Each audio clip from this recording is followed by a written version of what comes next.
The Dave Hooker Show. A presentation of Off the Hook Sports. Objective insight, expertise, top guests. Available on YouTube, Apple, Spotify, and the Off the Hook Sports app. Download now for free. Also available on offthehooksports.com. I compute and obey. Now to Dave Hooker. Ready.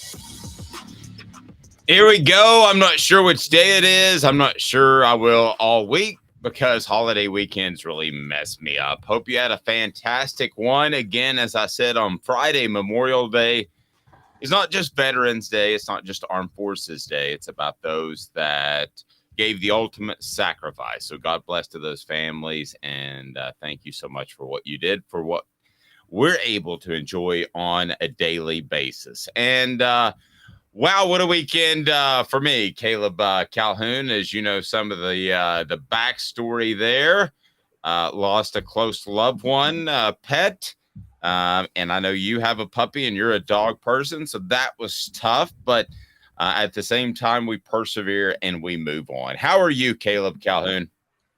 I am good, Dave. I am sorry to hear about your dog, but you know that's got to be rough. I haven't personally had to put down a dog, even though I've lived with dogs my whole life. That's usually been my other family members, so I can imagine what that's like.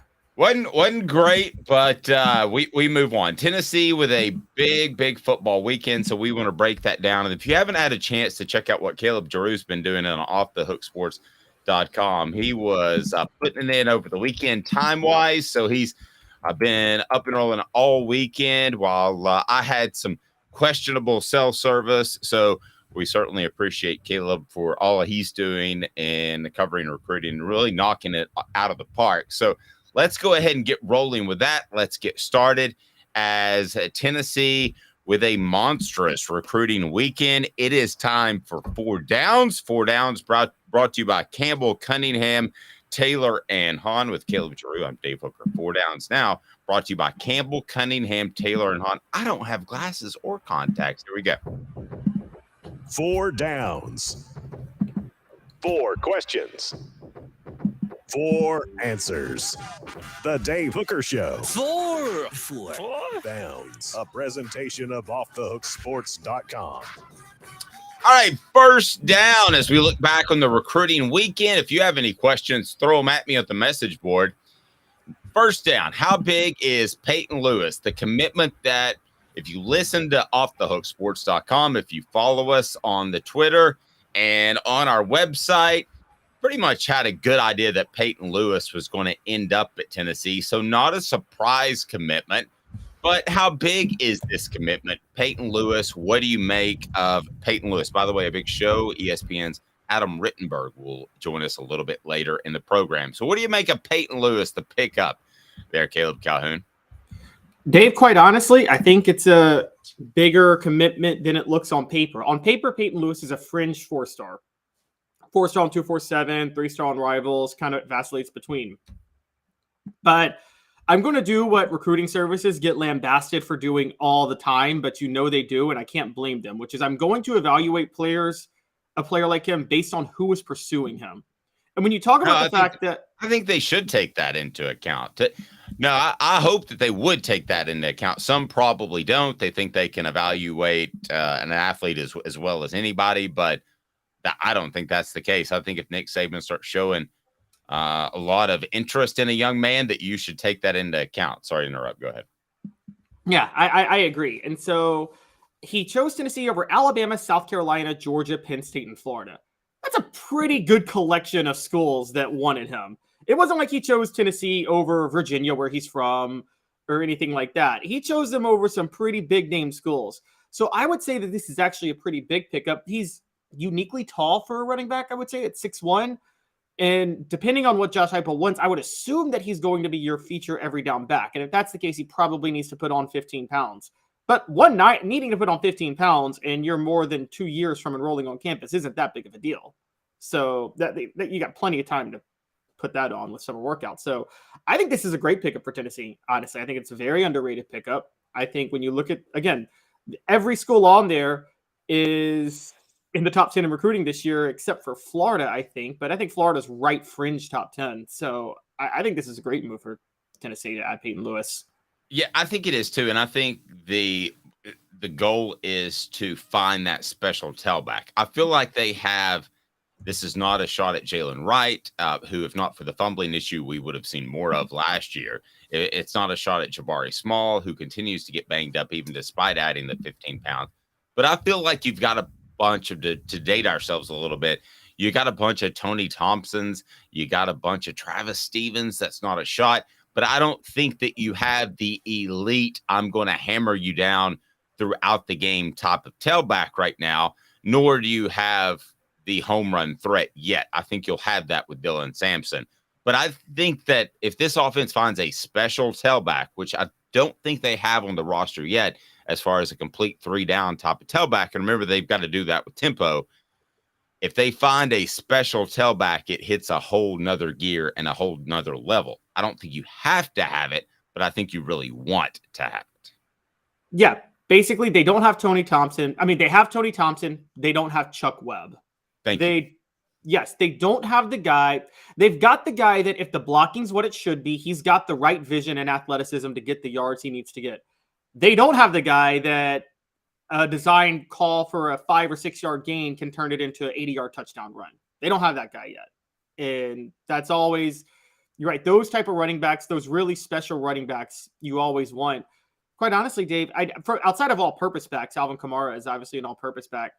I don't know if Tennessee has had a back like that since Jamal Lewis, have they? I know they thought Gerald Riggs was that, but I didn't really think he was. No, I was about to tell a joke, and you've got your Tony Thompsons, you've got your Travis Stevens, and then you've got your Jalen Hurds in that group because Kamara should have played more than Hurd. But I didn't think that joke would play.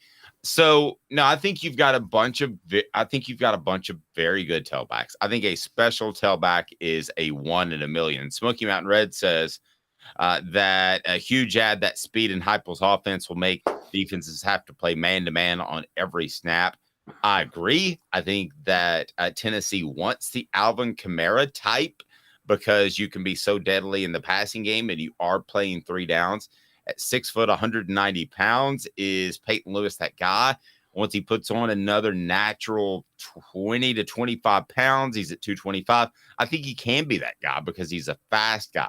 Dylan Sampson, who you know I've crowed about a lot to this point, Caleb, is a guy that I don't know that necessarily has the size to be a 3-down back. So I think you've got to run special stuff for him. Before we get to second down, remember Campbell, Cunningham, Taylor, and Hahn. That's where I got my LASIK done. Not wearing contacts.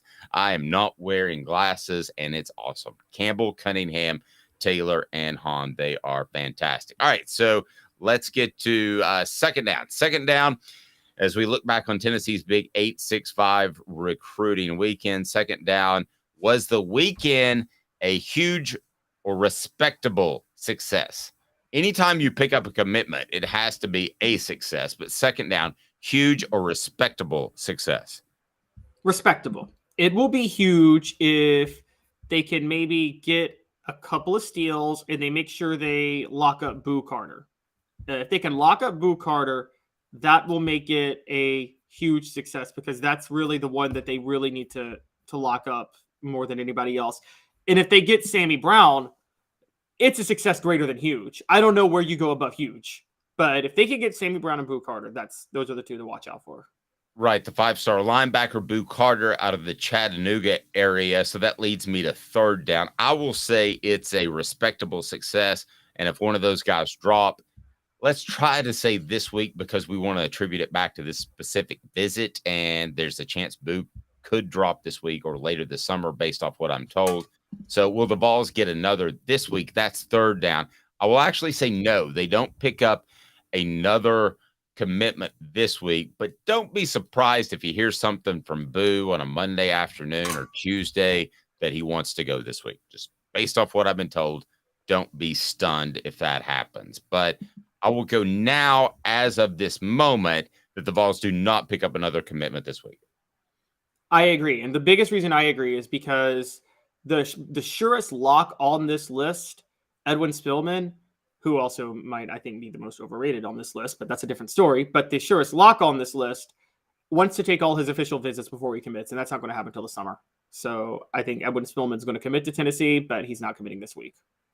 Smoky Mountain Red says respectable. I'm going to say that too. I think if Boo drops on a Monday afternoon or a Tuesday, then I think that would make it a very commendable and huge, monstrous success.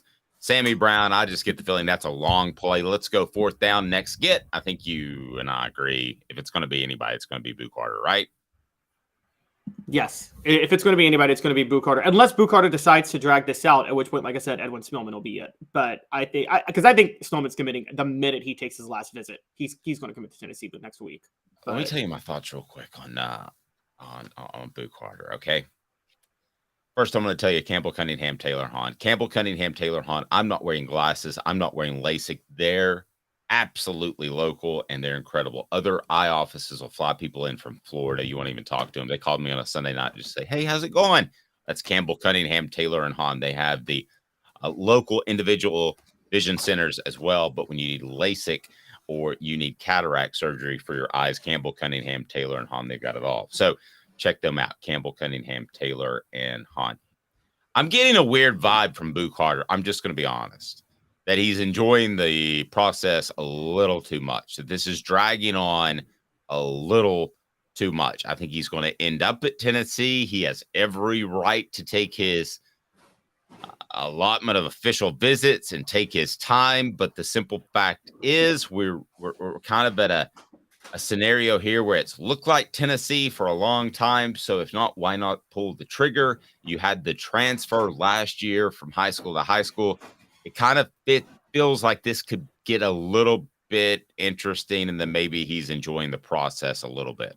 Thoughts on Boo? I think he is, but is that a problem? I've heard of a lot of athletes who enjoy the recruiting process and they're still committed. I mean, you get free, you know how much you get free travel and a bunch of free stuff. I do the same thing, quite honestly.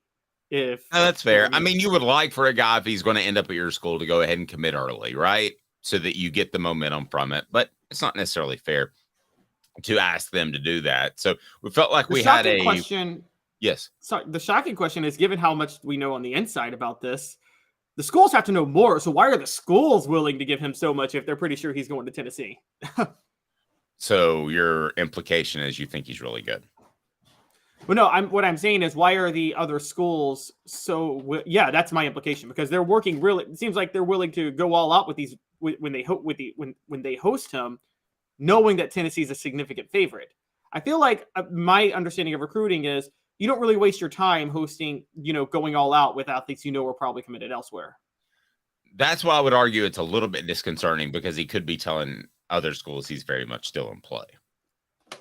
So yeah, I'll just throw that out there. I think that he ends up at Tennessee, but it's gotten to the point where it would be a bigger loss than a bigger get at some point, because his name's been on the forefront of recruiting for so long that if Tennessee were to lose him, I think it would be a monstrous negative. If they get him, it's pretty good.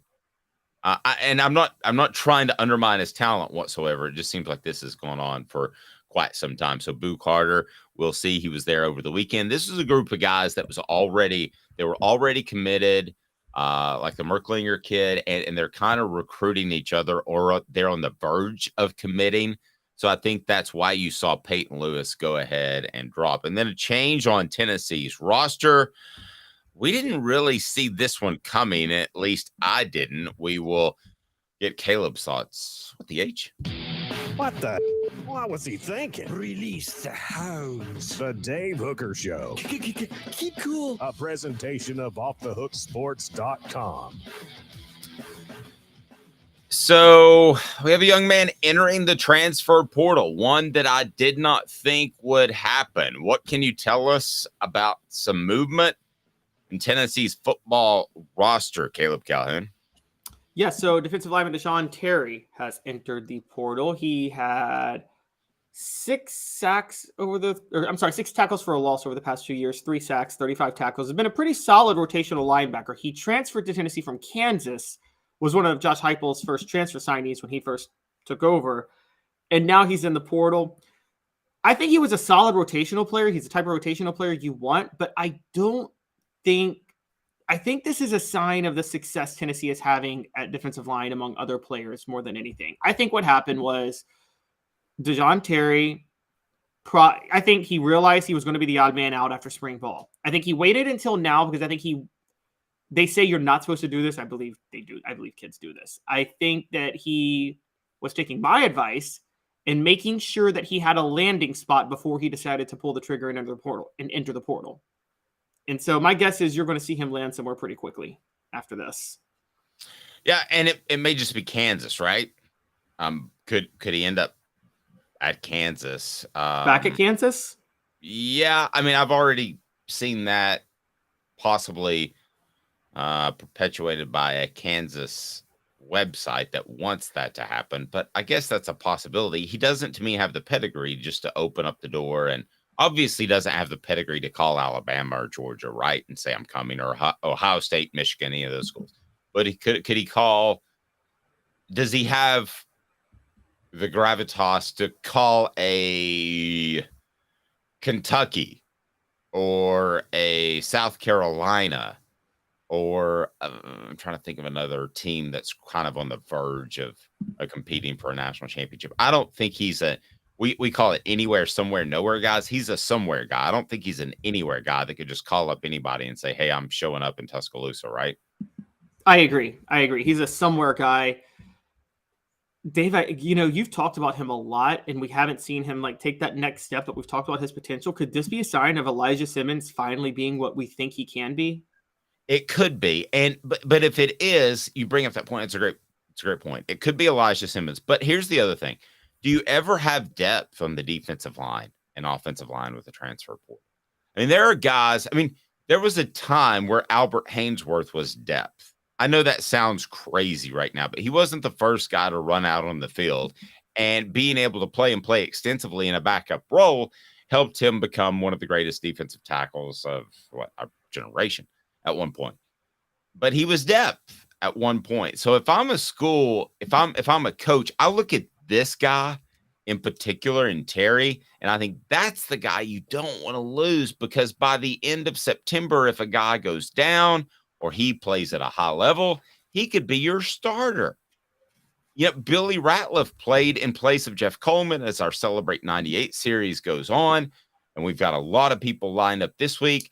Billy Ratliff played in place of Jeff Coleman at times because Jeff was the older, more established player.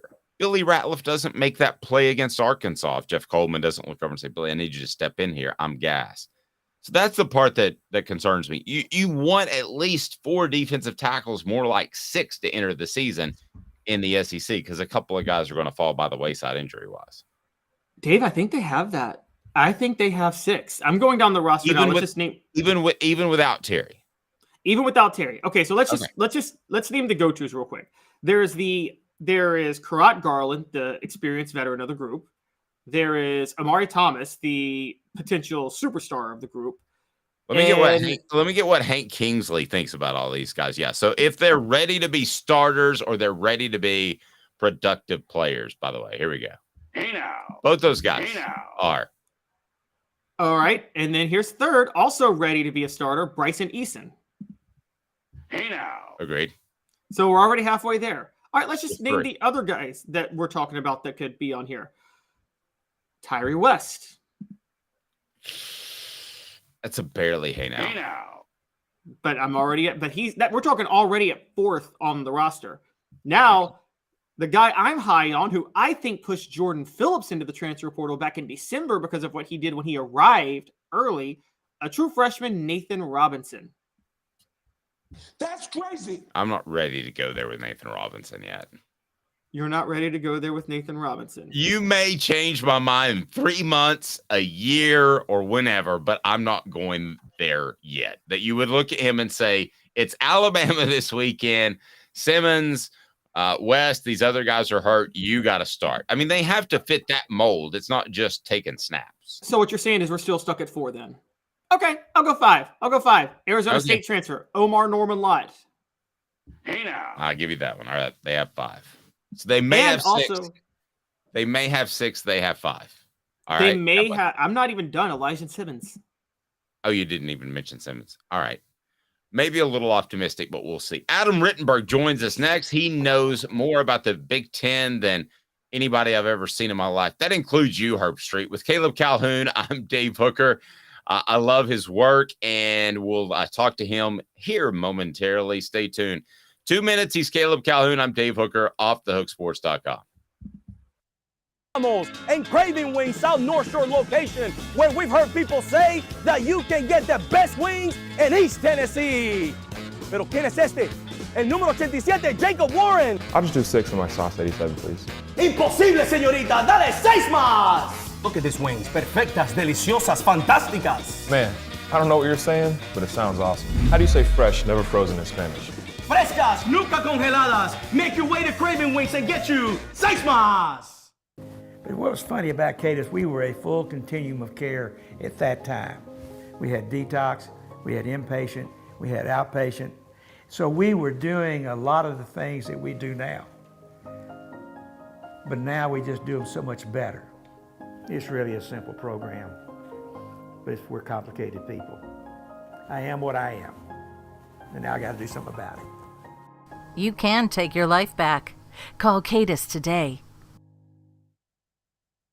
Got cataracts? We can fix that. Never miss another moment. With a little help from Doctors Campbell, Cunningham, Taylor, and Hahn at cctis.com. Do you want to own the more that owns every job? Then get to Vassey Lawn and Garden in Cleveland and get you a Toro. I'm David Vassey, here to talk to you about Toro. With a Toro Zero Turn, you'll get more out of every minute and you'll reach the finish line faster. At Vassey's, we like to say, no matter if you're mowing 3 acres a week or 11 lawns a day, homeowners and business owners alike find confidence in equipment they can trust from top to bottom. Vassey Lawn and Garden, Highway 60 North in Cleveland. Man alive, it's worth the drive. Our family has been creating jewelry since 1986, each piece unique with a story all its own. I'm Rick Terry with Rick Terry Jewelry Designs. I'm a jeweler, and I want to be your jeweler. We're grateful that you chose us to be Knoxville's best jeweler. My family and staff look forward to serving you. So please come see us. Kingston Pike and Campbell Station Road in the heart of Farragut and downtown on Gay Street, right next to the Tennessee Theater. A college football tradition like no other. Yes, sirree, boys and girls. Or a guy that just won't leave. Wow, that is sad. The Dave Hooker Show, YouTube, Apple, Spotify, and the free Off the Hook Sports app. A presentation of Off the Hook Sports. Back to Dave Hooker. Hope you had a fantastic holiday weekend. Again, we want to thank all of those that gave the ultimate sacrifice on Memorial Day. Remember, that's what it's all about. And just can't imagine what some families have been through over the years. So God bless to you, and thank you very much for your loved one's service and giving the ultimate sacrifice. I want to remind you that portions of the program are brought to you by Andy Mason, AndyMasonRealEstate.com. He's got your home in Knoxville, best prices, best service in the biz. It's Andy Mason of AndyMasonRealEstate.com. You will love Andy. He's my realtor, should be yours, can save you thousands or tens of thousands of dollars. Adam Rittenberg from ESPN joins us now. Adam, how are you, sir? Doing great, guys. Thanks for having me. Hey, I do appreciate the time. So you got Tennessee fans riled a little bit last week. I think you may have seen our tweet where we tagged you. That's what these lists are supposed to do, right? Definitely part of it. I mean, not everyone's going to be happy. Hopefully people can appreciate, that it's May, and I guess everybody needs something to get riled up about. And there's a little bit more nuance to this one in that it's not just a 1 year look. It's a 3 year projection. It's really personnel based. So recruiting rankings matter. There's always debates about, how much do they matter in this type of ranking? They do matter. If you are recruiting at the nationally elite level, but I think Tennessee's in a great position offensively. They certainly lose a lot from this past season with those draft picks. It's still early, and that's something that I'd also remind people in Josh Heupel's tenure. He's done a really nice job, but it's still early. It's only been a couple of years. And teams can adjust to you. There's still a little bit of the prove it out there for Tennessee, but I think the program's in really good shape, and I think people will be happy with where Tennessee ends up in the team rankings, which I'm putting together right now.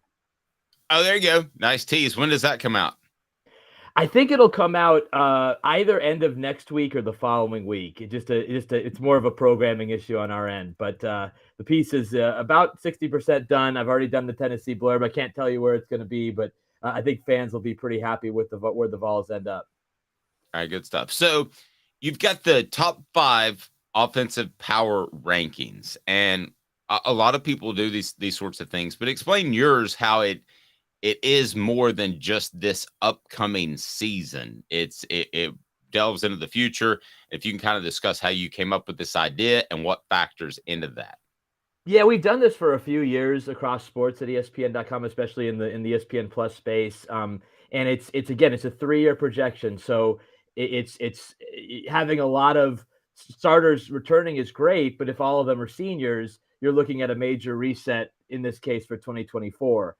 If you have a lot of starters coming back who are going to be there presumably through the 2024 or maybe in some cases 2025 season, that can certainly help your cause. But then it goes to the recruiting rankings. It goes to the transfer portal, how well you've done in those areas. That also factors into where teams end up. So, again, an offense that is senior laden and a team that isn't recruiting that well, you might be a little less bullish on that particular unit versus one where there's a track record of success, head coach, quarterback, guys going to the NFL, and then they're also doing well in both the traditional recruiting areas, but also in the transfer portal. So, for example, Florida State has done really well in the portal the last couple of years, and they've taken a step up offensively with a lot of guys coming back from last year's unit, which was pretty good. So, that's an example of a team that wasn't even ranked last year. That's ranked, I think it was 10 or 11 in the offense rankings, and will probably end up around the same in the team rankings this year. And there's something you alluded to that I wanted to back you on, because the headline, when somebody sees that Tennessee's not high up on the ranking, they're going to freak out after the season they had. But, somebody I spoke to within Tennessee's athletic department said after this year, because of what they lose and the dependence on some Jeremy Pruitt guys and dependence on the transfer portal, that next year, I think 2024, when people have that kind of circled as the maybe national championship run, this person actually had the opposite take. He said that's when it gets dicey because of some of the linemen they lose. I'm sure you looked into that as well. Right. Yeah. And again, people naturally, their eyes go to quarterbacks, and we do one of these specifically for quarterbacks for that reason. Quarterback position, I'm not going to ever minimize the importance of that spot and having insurance if, your starter doesn't play well or goes down with injury. Tennessee's in a pretty good spot from a quarterback standpoint. But the offensive line is huge. And, that's where I know you guys raised valid criticisms. And again, I'm here to take all of them. But, you look at what Georgia has done on the offensive line. It's an elite offensive line operation. Alabama, elite offensive line operation. Michigan's won the Joe Moore Award the last couple of years. And so you just have a little bit more confidence maybe at this point in Josh Heupel's tenure. That's not to say in a year we're having a different conversation, that Tennessee will be able to reload year after year and be an elite offensive line to run an elite offense. Those other programs are just a little bit more established at this point. And that's a critical spot because it's overlooked too often. There's just certain programs that have great reputations for offensive line play.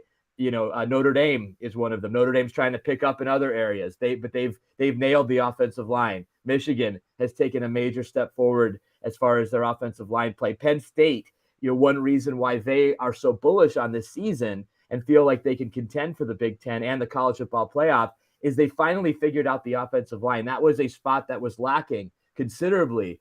James Franklin went through several O-line coaches. They just couldn't get that spot right. If health holds, they should be one of the better offensive lines in the Big Ten this year. Florida State, the team I just mentioned, I did a story on this a few years ago. They may have been the most underperforming position group in the country, O-line, for a while. That's why they went through all those coaches, and they were just a disaster. They have now, thanks to Alex Atkins, Mike Norvell, gotten to a place where they feel pretty good about their O-line spot. This year's group, future groups, recruiting portal, they're able to bring in some good players on the O-line. So that's a critical spot. It's a good question. So, Adam, to the issue with Tennessee, I totally understand your point about the offensive line, and I'm going to name a couple of schools. You just named one who I think we feel safer saying they're going to have a better offensive line in the next couple of years in Tennessee, or they're more likely to. They're at least more sure. However, with the quarterback issue, how do you reconcile Tennessee having beyond Joe Milton, Nico Iamaleava, versus Alabama, who right now looks really, really desperate at quarterback? They don't look like they have their guy. And also versus Michigan, who, yes, I know they got Jaden Davis, but Jim Harbaugh doesn't really have the best track record of getting the most out of five-star quarterbacks. So comparing that, how do you reconcile putting those two ahead of Tennessee with that issue? Yeah, I think the Alabama one for sure is a valid concern because in the immediate, there's certainly a bit of red flags going on in Tuscaloosa. That's why you bring in Tyler Buckner, who's far from a savior. He's a guy that has a lot of talent, but still has to avoid those multi-interception performances and it's got to stay healthy. And I don't think he was going to beat out Sam Hartman this spring at Notre Dame. You know, their recruiting is still pretty good behind him, even if the two quarterbacks who competed this spring don't pan out. They have other guys who might be a Nico. You just don't know. We don't know if Nico is going to be Nico yet. That's a little bit of the unknown. Certainly Tennessee in the immediate has a better quarterback situation than Alabama. You know, Michigan's an interesting case because you're right that over the course of Jim's tenure there at Michigan, they haven't been great at quarterback. I think they certainly took a step last year with J.J. McCarthy, and there's a pretty good chance he plays 2 more years before turning it over to Jaden Davis. I think he's going to be a really good quarterback. With the right type of development going forward. Will he ever be a top 10 pick? Maybe not, but I think he can be a very, very good college quarterback for Michigan the next couple of years. The other thing to keep in mind with, I would say both Michigan and Georgia, is that when those offenses are rolling with the way they dominate the line of scrimmage, you know, it's so easy to be a defensive player with those offenses. I saw Michigan against Penn State last year run for more than 400 yards and just overpower a unit that's pretty darn good that had a couple of players selected in the NFL draft. They were no match for Michigan. So that style of offense, when it's rolling, is almost more effective than the up-tempo, score a bunch of points because of what it does to your defense. So that's a little bit of a down-the-list factor to me, but I just think that when you have an offense like Michigan's was for much of last year, not all of last year, and they still have steps to get better, but a unit like that can average over 40 points and dominate the line of scrimmage and dominate time of possession, that does wonders for your defense and makes it really hard for anybody to beat you. So, Adam, I've got a little bit of old school, new school to me. Back in the day, if you got a transfer, I'd give it less than 50-50 of sticking because usually that young man had an issue at his previous school. Now, with the transfer portal, maybe he just wants to play more. He could be a choir boy that with incredible athletic ability, he just wants to play more. But when you do these lists, how much do you weigh the success or lack thereof of the transfer portal? Because still, if you're an upper echelon type of team that's competing for championships, if you basically crap out on one of these transfer portal cycles, you could go from an 11-12 win team to an 8-win team, I would think. So how do you weigh that? I have no idea how you would even go about that. Yeah, it's a great question. I think you have to look at the program and their track record with recruits. And that's where I think Tennessee fans should be really excited because you saw Hendon Hooker was on the trash bin at Virginia Tech. His career was over.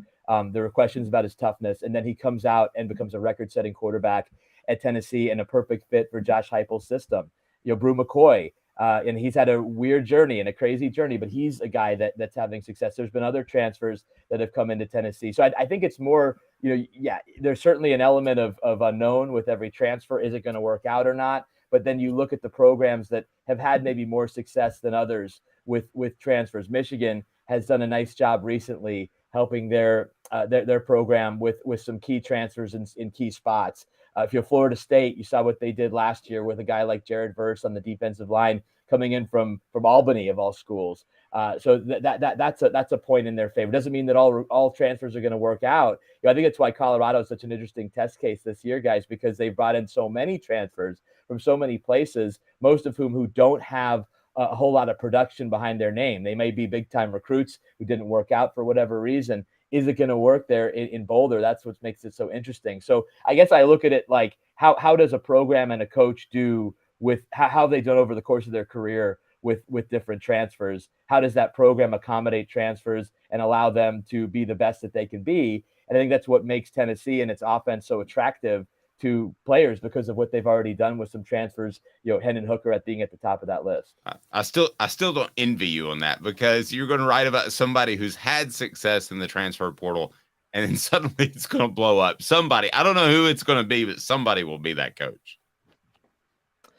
Yeah, I mean, listen, it's a part. Every coach has to deal with this year to year, and some of them aren't going to be as strong. But I think it's also, you look at which coaches. It's almost, at least at the quarterback spot, going to be almost a guarantee that they have a draftable quarterback, or a quarterback who's putting up numbers that really jump off the page. Lincoln Riley is at that point. What he's been able to do it with transfers, pretty good chance that a guy like Dorian Singer, who is an all Pac-12 wide receiver at Arizona, is going to go to USC and have a decent impact with an already talented group. He's obviously had tremendous success with quarterback transfers.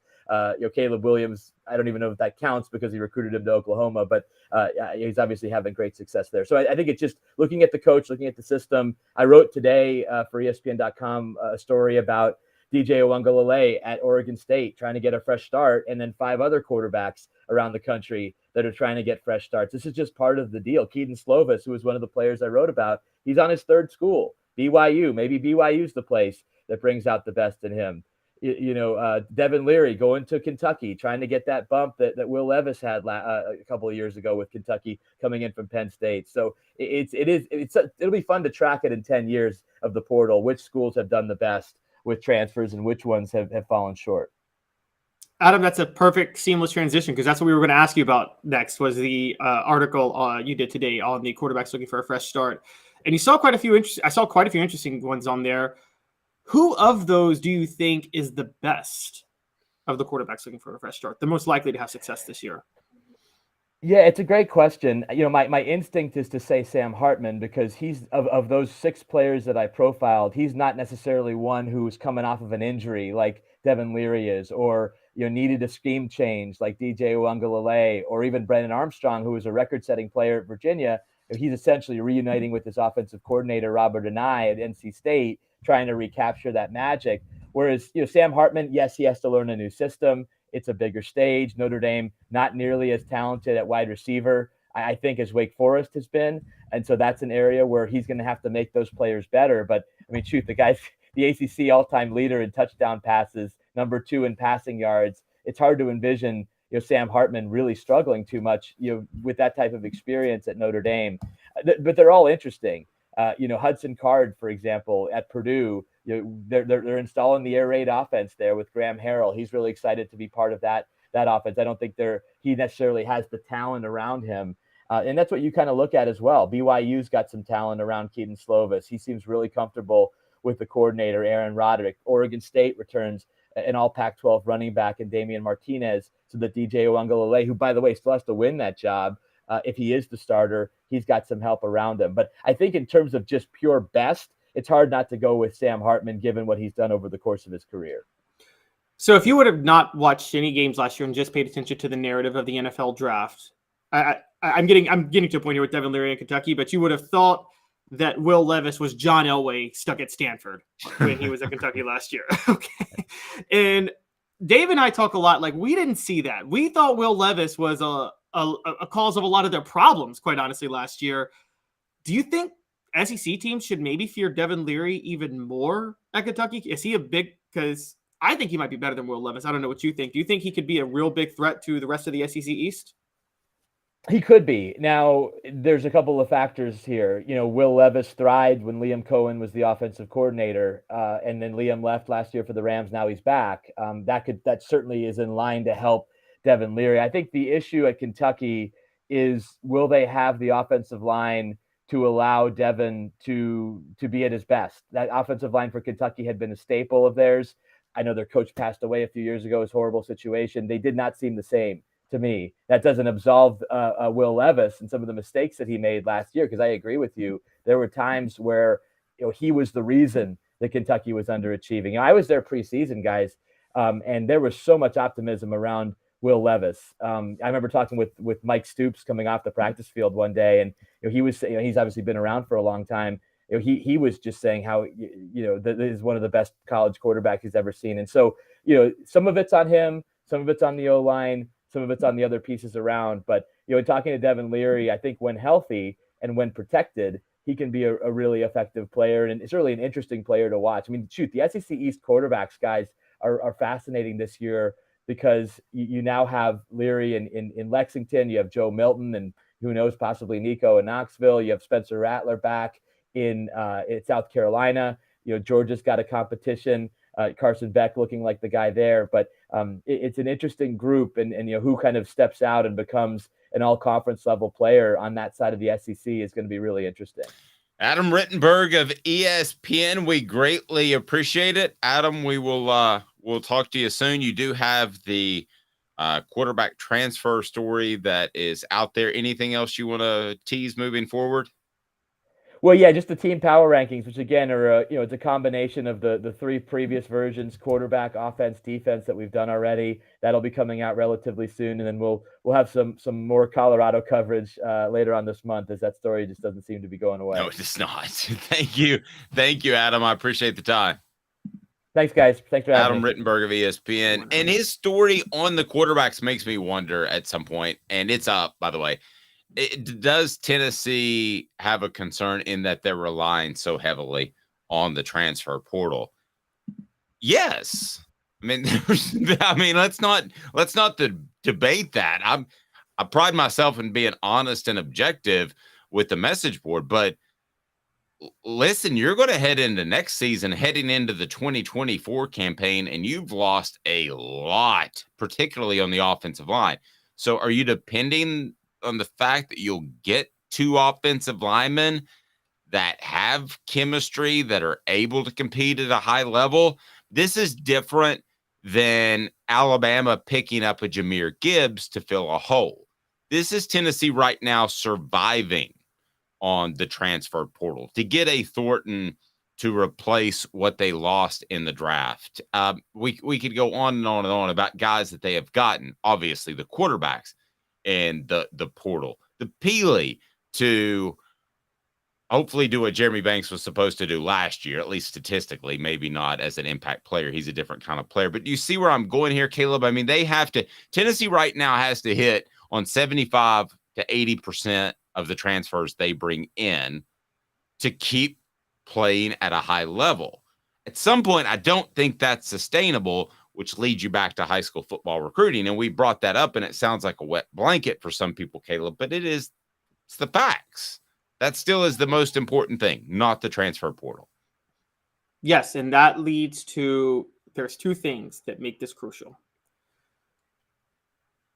This next month may be the most crucial recruiting month in Josh Heupel's entire career at Tennessee. I didn't know you were going there, but I don't think you're over speaking that at all. I don't think that's hyperbole whatsoever. Yeah, I agree. It's he has to build his class for 2024. Then if he does that, if he has the recruiting month that he needs to have, then they need one more transfer portal all season where they go buy a bunch of talent with NIL money and whatever. And then they'll be ready to go for 2024 because they'll be stabilized with the transfer portal talent and then this elite 2024 recruiting class. And then 2025 comes and they can recruit again pretty well. And the 2024 class will be ready to step in and start playing. I think usually elite, like particularly on average, a 5-star is almost always ready to go by his sophomore year, right? A true 5-star. Well, he should be, or he's probably at that point, you wonder if he's a bust. So, yeah, or a high 4-star like Justin Williams-Thomas last year, the running back, you began to wonder if he wasn't seeing the field, and there was talk that he could be redshirted, which there was early talk on that from what I was told. That was not a good sign. Sometimes you can get a really good sign beforehand. For instance, I mean, I would be able to tell you already if Nico were stumbling. He's not. He's not stumbling. So, but if you want to look back at the 2023 class that was signed by Tennessee, it is 10th if you want to use the composite ranking, but Nico obviously is the headliner of that class. So is a guy like Ethan Davis, who is a little bit more of, I do believe, a project. So is a guy like, I think Arian Carter is going to be really good, but David Hobbs, is he going to be ready for year one? Same thing with wide receiver Nathan Laycock. I don't think he's going to be ready for year one. I don't think he needs to be. Cam Selden, the athlete at running back, is a 4-star guy. But I'm going down the list of the 4-star guys, and I've got to go pretty far down to find a Larry Johnson III, an offensive tackle out of Hutchinson Community College. So that's not even high school recruiting.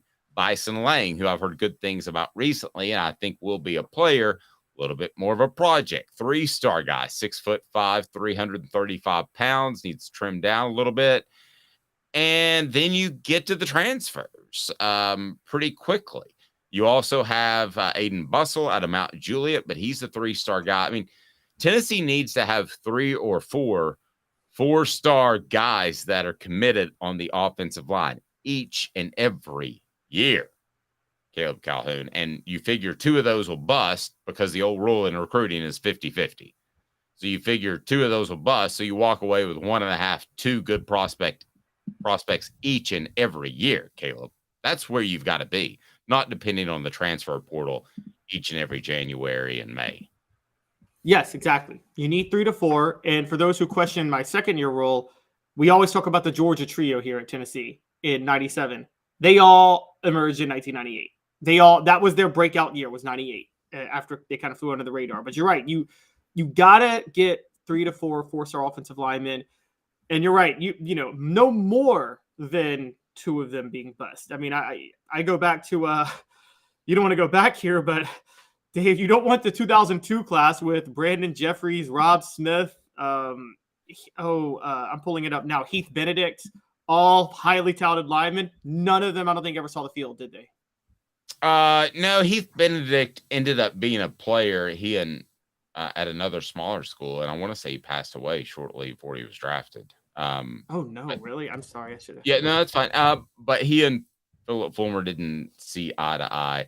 Rob Smith ended up playing a good. Well, I mean, we could take any year, but if you want to take the years under Philip Fulmer, for instance, I guarantee you there was a player or 2 that contributed to the offensive line at a high level, and it was at the very least a 2-year starter in each and every one of Philip Fulmer's classes. I don't think that's a huge, monstrous statement, is it? And that's not going out on a limb. But there were offensive line heavy classes in which your percentages were so bad it caused issues. Like, okay, the class I'm bringing up now, the 2002 class. Heath Benedict, Michael Munoz class. Where's the Michael? No, that was a 2000 class. Okay. But this one had 4. It had Heath Benedict, Rob Smith, Brandon Jeffries. None played for Tennessee, and then Cody Douglas, who I do think played for Tennessee, but I don't think he ever lived up to his 4-star billing, honestly. And you can't miss. Put it this way: you can't miss on all 4 linemen when they're all 4 and 5 stars in one class. No. That'll set you back. No, and I don't want to get into the recruiting rankings every single day, but they're going to get boosts and they're going to get stars by certain publications. So I'm going to tell you if a guy's really a 5-star or really a 4-star, or if he's actually a 4 or 3. And I'll tell you that as we go along. It looks like the one decision that'll come out of SEC spring meetings this week is how many actual permanent opponents will SEC teams have, and how many SEC teams will they play each and every year. Coming up, what's best for Tennessee, what's best for other SEC schools, what's best for the conference. 2 minutes. He is Caleb Calhoun. I'm Dave Hooker, offthehooksports.com.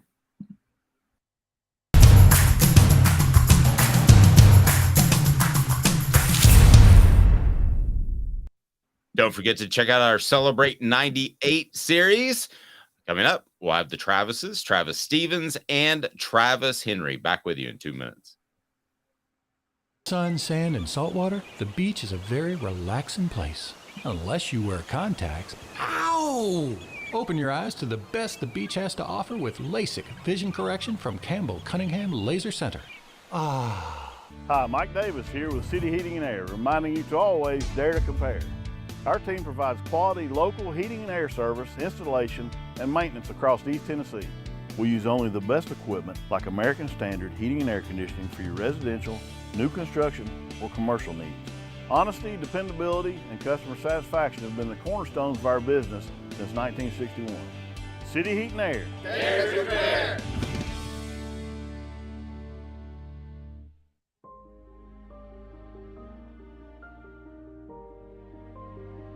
Our family has been creating one-of-a-kind pieces of jewelry in West Knoxville since 1986. Each piece is a combination of unique processes that bring your idea to life. Every day in our shop, a truly special item with a story all its own is being manufactured in our facility, bringing the history and family sentiment into a whole new generation of life. We're grateful that you chose us to be Knoxville's best jeweler, a title that we value and respect. Because to me, being a jeweler and owning a jewelry store are not the same thing. I'm Rick Terry. I'm a jeweler, and we want to be your jeweler. Kingston Pike and Campbell Station Road in the heart of Farragut, and downtown on Gay Street right next to the Tennessee Theater. When you want a hard cider that's easy to enjoy, one that's crafted to perfection, you need Tennessee Cider Company. Some say it's the signature cider of the South. Others say it's the cure to your craving. They all say you'll savor every sip. With a selection of ciders free to sample, all it takes is one taste. Visit tncidercompany.com for more information, as well as to shop our ciders and merchandise online. Thirsty yet? Doors open at 10 a.m. Who's this guy? Hello, who is it? The Dave Hooker Show, Who? a presentation of Off the Hook Sports. What? YouTube, Apple, Spotify, and the free Off the Hook Sports app. Back to Dave Hooker.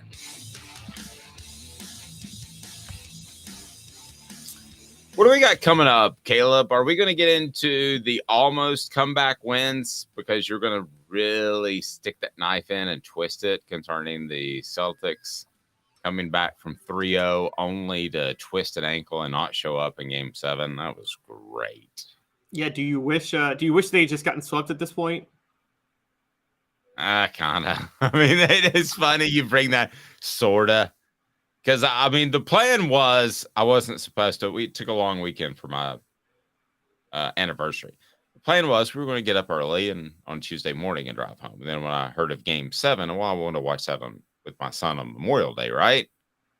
Hoofed it out of there, and at one possession, Jason Tatum turns his ankle, and I knew that it wasn't happening. There's a debate on Michael Munoz. And I don't know why that's suddenly cropped up as a great offensive lineman for Tennessee. I thought he was very good. I thought without the Munoz name, he was just good. I didn't think that he was great, but there seems to be a lot of people that think he's great. And yes, Rocky Top Tom, Travis Henry is coming on. All of them are coming on. And I will tell Travis that he's the man. He's the man on the Celebrate 98 series. But was Michael Munoz a great offensive lineman? No, No, I remember watching Michael Munoz, and you could ask my brother, who was a little bit older than me, was hardcore Tennessee fan, and just like I was, and he was frustrated that Aaron Sears wasn't playing over Michael Munoz earlier in their careers. And now the only thing I'll say is there is the intangible factor and the leadership factor, and Michael Munoz was a great leader of that offensive line. I mean, after he graduated after 2004, you and I both know how out of shape the offensive line got in 2005. And I think that's because they didn't have a leader like Michael Munoz on that team, on that unit right there. But so leadership, he belonged somewhere on the line as a starter. But yeah, look, I'm sure you saw the raw potential in Aaron Sears the minute he stepped on campus, didn't you? Yes. No, I mean, Aaron Sears was a dog. I mean, he was one of the best offensive linemen that's ever played under Philip Fulmer, and that's saying a lot. So, I mean, he was very, very good. Michael Munoz was a good player who had degenerative knee issues early on. By the way, Mr. Jones asking if T. Martin is coming on. Yes, he is.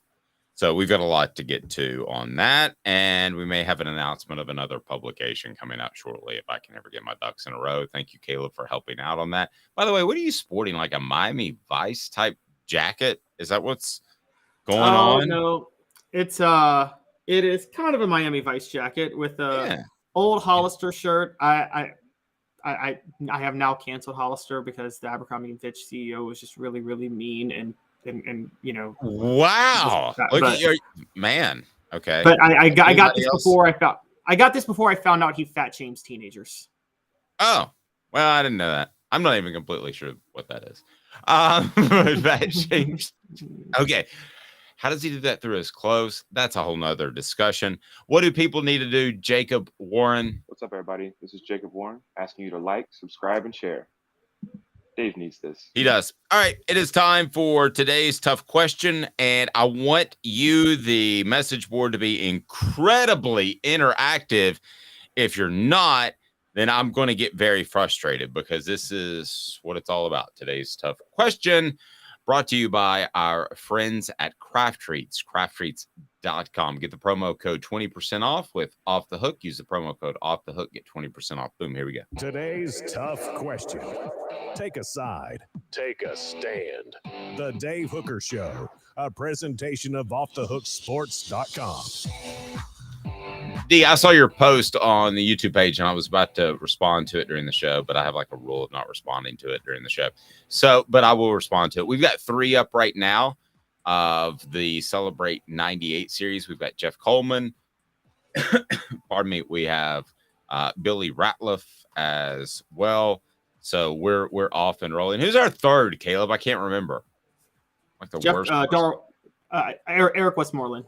Yes, Eric Westmoreland. So this week I don't have my list, but we got the Travises, we got Steve Johnson, we'll have them all eventually. There are 3 out there right now, D. So you're correct. All right, so 8 or 9 opponents, 8 or 9 SEC games each and every season. I want to go down the pros and cons of both. What do you think of the concept of 8 or 9? Because it will have a big difference on the amount of permanent opponents. Will have a big difference on the landscape of what SEC teams are able to do. So what do you think, 8 or 9? I mean, I think it's owed to the fans for there to be 9. That allows a little more competitive balance. So it's not completely, if you do this one division, 16 teams in a pod system, it allows for at least a little more competitive balance where there's not a giant distance in the type of schedules 2 different teams will play. And it's just better games in general. You look, for the sake of fans don't deserve Texas, San Antonio, UConn, and Austin P all together. Amen. Amen. And you're going my direction. Keep preaching. Yeah. So I think it's 9. I will say this. I understand why the schools want to do 8. And this leads to something I have to bring up again, and I've harped on this. This leads, and I see his philosophy now, to me, to Greg Sankey's philosophy on negotiating. So one of the underrated holdups, guys, with the 8 or 9 games is 8 games with more easy non-conference games increases the likelihood that more SEC teams get into bowl games, so they get more payout from those bowl games, and they increase the likelihood of their appearing in college football playoff games, New Year's 6 games. The reason they're doing that is because Greg Sankey did not negotiate a good deal with ESPN. He should have demanded twice as much as what they offered him. He negotiated that deal before Texas and Oklahoma joined. And it sounds like ESPN is like, yeah, we're sticking with this sweet deal y'all gave us where we massively underpaid. And so I would say, I understand the school saying, hey, if ESPN wants the marquee games, that's why they want 9. They want more marquee games. I understand the school in the SEC saying, if you want marquee games, if you want more marquee games, give us more money. And Sankey is against that philosophy. He came out yesterday and he said money follows. And I'm like, no, money leads. It doesn't follow. I'm sorry. No. Here is exactly what you you need to think about with the two schedule models. And it's SEC spring meetings that are going on right now in Sandestin, Florida. An 8-game model would have members play one assigned SEC rival annually, plus 7 additional opponents that rotate in alternating years. A 9-game model would have members play 3 assigned SEC rivals annually, plus 6 additional opponents that rotate in alternating years. Here's the deal. You definitely want 9. And the reason you want 9 is a philosophical reason of that the SEC is going to be considerably better. So while you may play a Vanderbilt, really that's pretty much it right now, because we've seen Missouri and Kentucky have good seasons. Obviously South Carolina last year. So while you may play a Vanderbilt, and that may be a part of your 3 assigned SEC rivals on the 9-game opponent, well, good for you. I mean, that's probably going to be Tennessee, and I don't know that anybody else is going to have a surefire opponent as part of that 3 assigned SEC rivals, but there is Vanderbilt. So that helps Tennessee. But regardless, you want to see more SEC games. You want to see more SEC teams playing each other. That's my big picture philosophical thrust of this if I were making a decision. I want to see South Carolina play LSU, even though it's not a tradition right now. But I want to see more SEC games on an annual basis. So that's where I am. I think it builds the conference. I think that right now with the 12-team playoff, if you went 8 games and I'm an athletic director, I'm sitting back and I'm Mr. Burns. And I'm very, very intent on scheduling 4 cupcakes. And my non-cup cupcake is going to be like a Virginia, which is still a cupcake. It just has a bigger, more known name. So with a 12-team playoff, you're going to have 4 cupcakes if you go with an 8-game model. Whereas a 9-game, you've got 9 bona fide SEC teams. So that ain't a cupcake. Now you can do what you want to with the other 3. Philosophically, that's where I am. You agree or disagree, Caleb? Philosophically, I'm with you. Philosophically, I'd keep the divisions. I'd want 2 8-team divisions, move Alabama and Auburn into the East, Missouri into the West, and you play the divisions every year, because I think philosophically, it's more important to have annual rivals. That drives the conference.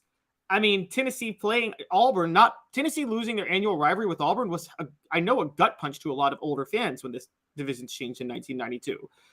If Tennessee lost Alabama every year, and forget Tennessee, Alabama, I mean, how many rivalries would go by the wayside? Annual rivalries. People care about things like the series record in these rivalries, getting revenge, things like that. And if you do the 3-6, it gets a little better, but it's still Tennessee, South Carolina is one of the rivalries. So they're going to lose Kentucky and Georgia and Florida. And so I think that's where philosophically, I'm for the divisions. Still, I understand where the SEC is coming from not doing it. I will say I understand, but I would say that ESPN's got to pony up, man. This is too good of a deal for them. They should be willing to pony up more money. I'm not questioning that deal like you are, because I think the SEC's got something else in their back pocket. I don't think they make bad deals. And I think that they take into account the Marty and McGee show, for instance, talks a lot about the SEC. I think they take into account that ESPN is going to move towards being a very big proponent of the SEC and what they cover on SportsCenter. So I think some of that stuff is tough to put an actual value on, Caleb, but that's why I did like the deal. So if we're sitting here having the conversation and the deal is strictly what it was on paper, and you're not promoting the heck out of the SEC on SportsCenter every single night in the fall over other conferences, then yes, the SEC got the short end of the stick. But I think there's a gentleman's agreement that they're going to be covered at a very, very high level. I go back to the NHL. Was it Gary Bettman? And when ESPN signed up the NHL again, which they didn't have them for years, here's exactly what Gary Bettman said. He said, well, if you guys do half as good of a job of covering me as you did burying me, then I should be very happy with this deal. So you can get buried by ESPN. I'm not saying the Big Ten's going to get buried, okay? But Do I need to see a feature on an Oregon State quarterback who's never going to be relevant because of all the changes in conference realignment? Or would I rather see a story on a linebacker at Kentucky that could mess up Georgia or Alabama or Tennessee's title run? I think that's what you're going to see, and that has some value to it that may not be actually on printed page, if that makes sense. That probably does. They still could have gotten probably $2 billion more out of the deal. Agreed. There's they didn't get the best deal. There's a happy medium somewhere between what you're saying and what I'm saying. Yes, because the ESPN they're going to be incentivized by that. You don't have to worry about the gentleman's agreement. ESPN is going to be incentivized to cover the SEC no matter what, because they spend all this money on the SEC. It's not like the NBA asked ESPN to overcover them, as we know they do. ESPN's like, we spent a lot of money on the rights to NBA games. We need to cover them to make sure people are watching. Okay, but that's worth something, right? I mean, what is that? That's kind of innate. I can tell you, I can sell you something. I can sell you a car for $1,000. But if I tell you, if you know me, okay, first boat I ever bought was from Mike Stoll, who played offensive lineman for Tennessee. There was a comfort there in knowing that if I had a little issue with the boat, I could call him and he would say, oh, here's what you do. The starter does this. You just have to replace that. So there is something there that's a partnership that is more than just the cash exchanged, right? Yes, I agree. But they still could have got $2 billion more. You run a publicly, I mean, you're an investor. So pretend you run a publicly traded company. Okay. Yes, you need your value and your brand to be good. You also need people to think that you're more valuable than you are, don't you? Yeah. I mean, yeah. Okay. That's the problem with the SEC. The SEC is what Greg Sankey is doing is making the brand second to none. Best brand in America. By far. One, you don't have to work that hard. It already is the best brand in America. And Greg Sankey is making that brand superb and amazing. But the thing is, if you're going to make the brand superb and amazing, you should have some negotiators to negotiate a superb and amazing deal. You need people to perceive you as more valuable than the Big Ten. And right now, networks still don't perceive the SEC as more valuable than the Big Ten. That's stupid. They are more valuable than the Big Ten. There are 10 SEC teams probably in the top 20 that bring in revenue, and maybe 4 in the Big Ten, maybe 5. And the Big Ten is getting deals worth twice as much. Yes, misnegotiated, but here's what they did. The Big Ten was like, hey, let's get the money first, and then we'll do some horse trading to make sure it works out. And they'll probably be okay with that. Whereas the SEC is going, let's make our brand on rock solid foundation as great as possible, and then see what money comes with that. I'm like, okay, no, make your brand rock solid, but you need to have negotiators to make sure you get more than properly paid for that brand. Okay, so let's say it's a 9-game schedule. Who wins, who loses? I actually think Tennessee is going to be one of the bigger winners because of their ties to Kentucky and Vanderbilt. You're not going to leave Vanderbilt out, so let's say it's a 9-game schedule. That's a permanent opponent. Kentucky might be that. Alabama might be that. You would think that either way, it's not going to be Vanderbilt, Alabama, and Georgia, right? So Tennessee probably loses Georgia if they go to a 9-game and they don't continue with the divisions. That's good for Tennessee. Who's it bad for? I think it's bad for Alabama. I think Alabama, if their 3 permanent opponents are LSU, Auburn, and who else has been kicked around that Nick Saban Tennessee. got riled up? It was LSU, Auburn, and Tennessee. Tennessee, of course. I mean, that to me is pretty daunting. You have, and I'm not saying just because of recency bias. I think Auburn's always going to play you tough. I think LSU, even with a guy like, what's up, Hook? Even like with a guy like Ed Orgeron, I think that you can still play for championships and be a tough out. Now you do have a Josh Heupel at a Tennessee. I think Alabama is probably the loser in the 9-game schedule out of all the schools that I could point out. Yeah, that's why they're heading to Destin this week with Nick Saban favoring an 8-game schedule when Nick Saban has ranted about wanting a 9-game schedule for the past 10 years. But knowing what, I don't blame him for that either. So yeah, Alabama's a big loser. I'll tell you what, Tennessee's a winner either way. They're a winner on the 3-6. They're also a winner on the 1-7. Because if it's the 1-7, Tennessee's permanent opponent is Vanderbilt. every year. So what is the 1-7? If the conference does 8 games, Okay, you'll have 8 one games. permanent opponent. Okay. You'll have one permanent opponent and 7 rotating. Tennessee's one permanent opponent is going to be Vanderbilt. Yeah, I mean they do win either way, and you could certainly. I just don't want to see schools be able to be at Tennessee or anybody else be able to play 4 Patsies. I don't want to see 4 Austin Peays because I think if you go with the 8-game schedule, there's no reason not to do that from a pragmatic standpoint. Get in the playoff, see what happens, and that's exactly what you're going to see. Well, yeah, not just get in the playoff, get to a bowl game because again, the payouts, the revenue from bowl games. And this is what the SEC is looking at this weekend. This is why I keep saying the deal with ESPN was relevant. Was there is an incentive now to make sure you maximize there. You know, there's payouts for conferences that put teams in the playoff, conferences that put teams in bowl games. By the way, I don't know if you guys know this, but this is a really big issue that they haven't figured out with the 12-team college football playoff yet. There's payouts to the conference per team that gets in the bowl games. What happens, Dave, when the SEC puts 4 teams in the playoff? The Pac-12 puts 1 team in. Like the SEC is getting 4 times the revenue for the playoff. That's going to be an issue that's going to be a sticking point for a lot of other schools.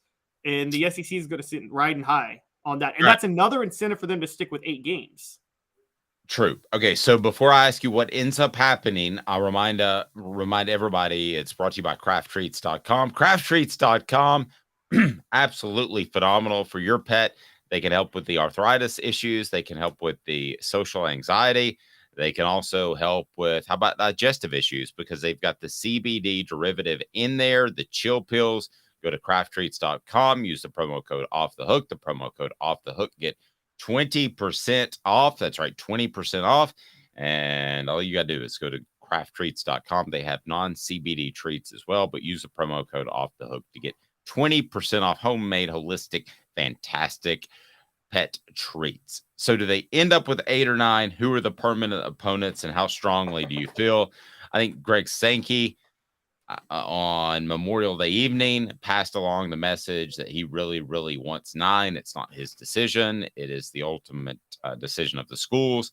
However, I think it's going to be 9, and I think that's where you're going to see it sit. And some people are going to get the short end of the stick. Some people are not. But I believe that it's going to be the 9, and I think Tennessee's 3 will be pretty simple. It'll be Alabama, it'll be Kentucky, and it'll be Vanderbilt. I think that Alabama is the loser because of permanent opponents. And somebody asked, they're already playing LSU and Auburn and Tennessee. Well, they are, but they would continue to play those teams even if they went away from division play. So that's where it gets challenging. I think Alabama is the significant loser in this regard. That's a pretty tough trio to play each and every year. You go into the year saying if you go 2-1 of those 3 teams, you've had a good season, and that's not what Alabama is used to. So I'm going to break from you a little bit. I don't think Tennessee's are very obvious. I think it's actually going to be Vanderbilt, Alabama, and South Carolina because they have to find 3 teams to play South Carolina. And so I think that's going to be Tennessee's 3rd team. They're going to lose their rivalry with Kentucky. I'm with you. Alabama's the loser. I'm also with you. They go to 9 games. And the reason I think they go to 9 games is there has to be some level of confidence in their commissioner projected. And look, Dave, the way you and I feel about Greg Sankey, we're kind of a little bit on. I don't say I have no confidence in Greg Sankey. I know that you're very bullish on you think he's 5 steps ahead of all of us. And maybe he is, but I'll tell you this much. For his sake, the SEC better do 9 games because if they go 8 games, that is a first sign of maybe a lack of confidence in Greg Sankey as the commissioner, given how much he's pushed for 9 games and how hard he's pushed for it. And I don't think he just dropped the whole we need to do 9 games last night for no reason. I think that is a purposeful, meticulous, calculated way to pressure the schools to try to make sure they do 9 games. No question in my mind. All right, a new feature that we've got, and we want to get your input from the message board. It is time for Smoky Hot Takes as we look back on Tennessee football history, and we'll probably do some other schools as well, but they wouldn't fit well under Smoky Hot Takes. So Smoky Hot Takes today, as we get off and rolling, is brought to you again by our friends at Craft Treats. Go to crafttreats.com, use the promo code Off the Hook. Sports, and promo code off the hook get you 20% off. All right, so Tennessee's biggest almost comeback, because the Celtics almost came back from 3 down to win a series. They did not. Thank you for pointing that out, Caleb. I really appreciate that. It's very nice of you.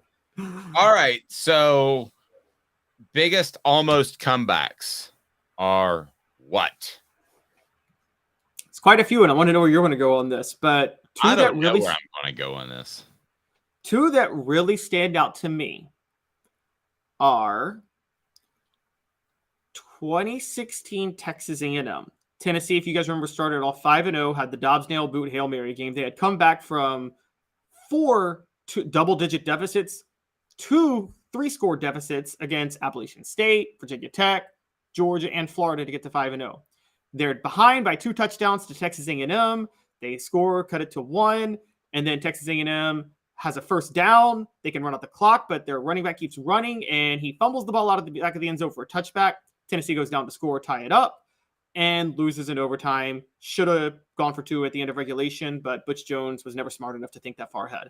So that's an almost comeback.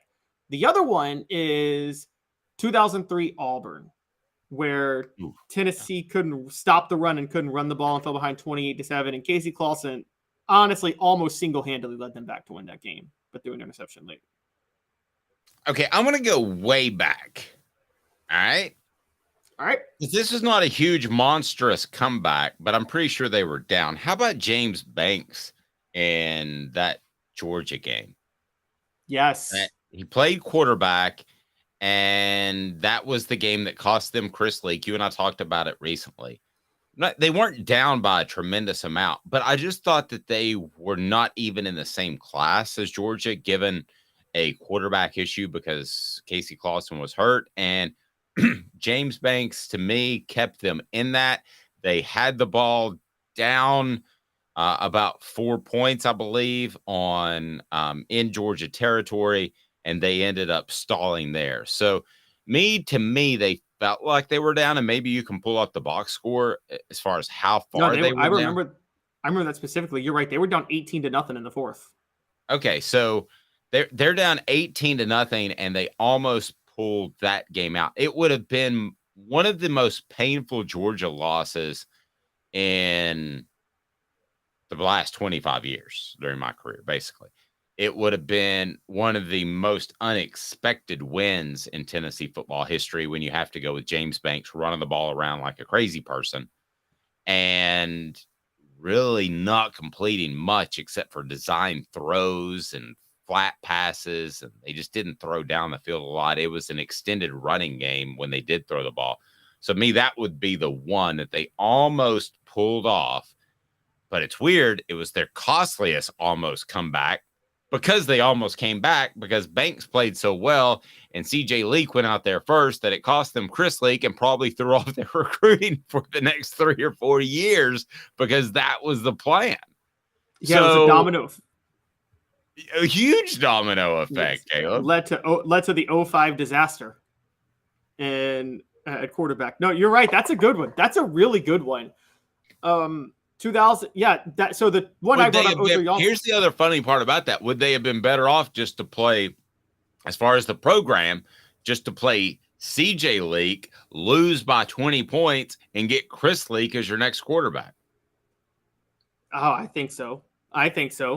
I mean, particularly when you lost out, unless you were trying to make James Banks happy for his future, and you lost out on James Banks anyway because he wouldn't put the work in. So, I think you knew you were going to lose out on James Banks eventually. I think that was the one chance for him to have a major impact on Tennessee's football program. Yeah, yes, that's probably true. Oh, it's funny. 03 Auburn, the one I brought up was the year after. Another one. So a couple that stick out to me, Dave. Before my time, but you may remember this. It's not a big comeback in terms of numbers, but 1990 Notre Dame, the year before the miracle at South Bend, where I was at that game. Remember Carl Pickens recovers the onside kick. They're driving, and Andy Kelly just throws a late interception. Yeah, Andy should have put some more touch under that ball. And he completed one where he threw a low profile on that very same route, threw a low profile pass early in the first half, and he thought he could repeat it. And if I remember correctly, the Notre Dame safety read that correctly. I was at that game strictly as a fan. My stepdad took me, and I don't think I'll ever be at a football game, a college football game, where there was more talent on the field. Now, that led to the miracle at South Bend the next year. But if you go back and look at the talent that was on that field, I still remember just a nice little toss sweep to this guy named Rahib Ismail. And he went by the Rocket for a reason. And I remember being in an end zone with like the all 22 cam that coaches look at. And I remember seeing him catch the pitch, Caleb, and me thinking within 2 strides, I don't think they're going to get him to the corner. And they didn't. And he was, boom, fastest man I think I've ever seen on a football field, other than Jamal Lewis running the 40-yard time at his pro day. And he was gone. But if you go back and look, there were probably on that field that day 25 guys that made an all-pro team. Oh, that's funny you say that, because I will never forget somebody I watched an old documentary about the 90s and the Vols in the 90s, and someone narrated that game, and they're like, there were so many scouts at that game that it was probably one of the best games ever for scalpers, because it was probably one of the hardest tickets to come by relative to that time in college football history ever, because so many NFL scouts paid money to get into that game. And so, yeah, I mean, that would have been an incredible comeback. They did it the next year, and that was very impressive. What was that? I said more legendary, 31-7 blocked field goal. Yeah, they do come back. So I'm reading Gene Wojciechowski, and this appeared in the LA Times. So if you look at some of the players, senior step forward and beating Tennessee, Smith's interception near goal line. So the interception was from Rod Smith. I don't remember anything about Rod Smith, but I will throw you a couple of names out there. Chris Zorich, a senior and a captain. He played against Tennessee. This was such a big deal. He was actually injured before. You had Stonebreaker, who was a guy that played a lot. Zorich obviously did. Michael Stonebreaker was the linebacker. So you have Rocket. And Tennessee had Carl Pickens. Tennessee had Alvin Harper. Tennessee had, there was the amount of talent on that field was absolutely insane, Caleb. Yeah, no, a freshman. Didn't he have Jerome Bettis? Yeah, a freshman bus was on that team. A freshman the bus. Ricky Waters was on that team. Did you name Ricky Waters? Ricky Waters. I didn't name him. Keep going. Yeah, but you're right. And then on Tennessee side, you're right. Alvin Harper, Carl Pickens, Anton Davis, Chuck Smith. Dale Carter. Carter. Yeah, this was a who's who of talent. This is the only thing that would have competed with this was had Tennessee actually gotten over the hump and beaten LSU in 01 and played Miami for the national title that year. That's the only game that would have competed with this one for like raw NFL talent on the field in one game. Yep, I can go with that. All right, so Mr. Jones says Battle for Bristol was a comeback win versus Virginia Tech. One, we're not looking at comeback wins, and that wasn't a comeback. Tennessee was down 14-0 in the first quarter, and then they blew them out the rest of the game. That's not really a comeback. No, it's not. But I see where he's going there. So about most legendary almost comebacks in school history? I think your last game as a fan, you mentioned this to me before, but does this count, or was this just the other team calling off the dogs? 96 Florida. Oh, my last one was actually 98 Orange Bowl with Peyton's last game. But okay. 96 Florida, man, you just never felt like that game that they were actually going to come back. Did we? Well, did anybody? Tennessee fell behind 35-0 and lost 35-29. They scored a touchdown with 10 seconds left and almost recovered the onside kick for a shot at a Hail Mary. So I don't know if you really count that as an almost comeback, or if you think. I remember Bob Stoops came out because Spurrier had gotten a lot of heat for running up the score around that time. So I think just to stick it to the media, he decided to sit on the lead against Tennessee. And so, I'm with you. I can't go one that felt like more of a comeback. Sometimes comebacks don't feel like a comeback because you mentioned the LSU one. It felt like Tennessee in 2001. It felt like Tennessee should have led the whole dad blame ball game anyway, because they come out at halftime and they say Rohan Davey and LeBrandon Tofield for LSU are unavailable for the second half. And that's when I immediately start, and Tennessee's up 14-0. So LSU obviously led because they won, but wouldn't have felt like a comeback to me. No, I agree. Yeah. No, the LSU comeback, funny enough, an almost comeback was the year before against LSU. I just thought of this. At LSU, when AJ Suggs brought Tennessee back. Remember that one? Yes. And then they lost in overtime. And they lost, and that was Saban's team that lost to Law Monroe. Louisiana Monroe. UAB, yeah. Because you know what they did to motivate the players? Because they're listen, Alabama football, you got a bunch of homers. Kentucky basketball, you got a bunch of homers in your media. Okay, those are the two. But then there are some that are kind of homers a little bit. And the Baton Rouge Daily Advocate running the picture of UAB the week before, waving their flag on LSU's campus when they upset the Tigers the day of the Tennessee game. Sorry, that was Homer Media. Every LSU football player saw that on Saturday morning, that they're still running the old UAB pictures. They were ultra motivated. I saw that in my hotel room. I was like, uh-oh. So media was trying to motivate LSU, is what you're saying. Yes. Well, I mean, that was this game that it was a paper troll. A paper troll. We didn't have that back then. That was a paper troll.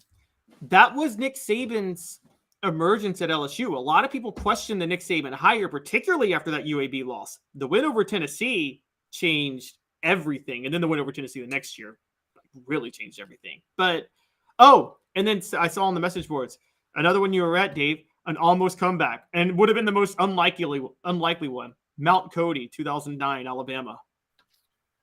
I thought about including that one as well, but it felt like a nip and tuck game. Well, remember, Alabama had the ball up 12-3 with 2 minutes left, and we thought they were going to run out the clock. And then Mark Ingram had his only fumble of the whole year.